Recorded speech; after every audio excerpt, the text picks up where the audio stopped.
নমস্কার, আপনারা দেখছেন এশিয়ান টাইমস। সঙ্গে আছে আমি সুস্মিতা। চলে যাচ্ছে এই মুহূর্তের গুরুত্বপূর্ণ সংবাদে।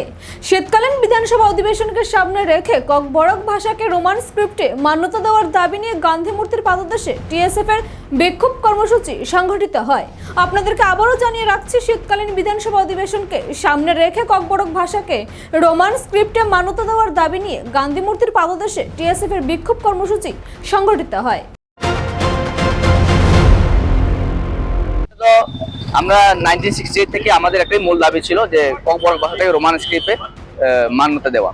কিন্তু দেখা যাচ্ছে যে ত্রিপুরা রাজ্যে 3-4টা গভর্নমেন্ট ফর্ম হয়েছে, কমিটিও গঠন হয়েছে, ভাষা কমিশন।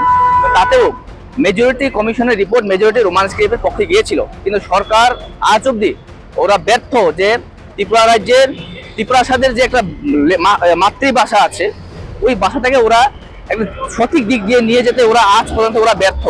তো আজকে আমাদের এই দাবিটা ককবরক ভাষায় রোমান স্ক্রিপ্টের মান্যতা দেওয়া এবং সামনে যে বুথ এক্সাম আসবে 10 and 12, সেখানে যাতে ককবরক ভাষা থেকে রোমান স্ক্রিপ্ট এবং বেঙ্গলি বাইল্যাঙ্গুয়েজ কোয়েশ্চন পেপার সেটা করা হোক, সেটাই আমাদের দাবি ছিল। কিন্তু আজকে দেখা যাচ্ছে যে আজকে শীতকালীন অধিবেশন হতে যাচ্ছে।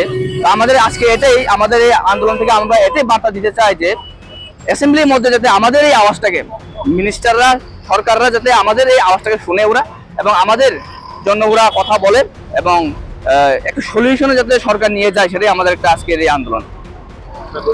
মনীষ দেব বর্মা, টিএসএফ আগরতলা টাউন কমিটির প্রেসিডেন্ট।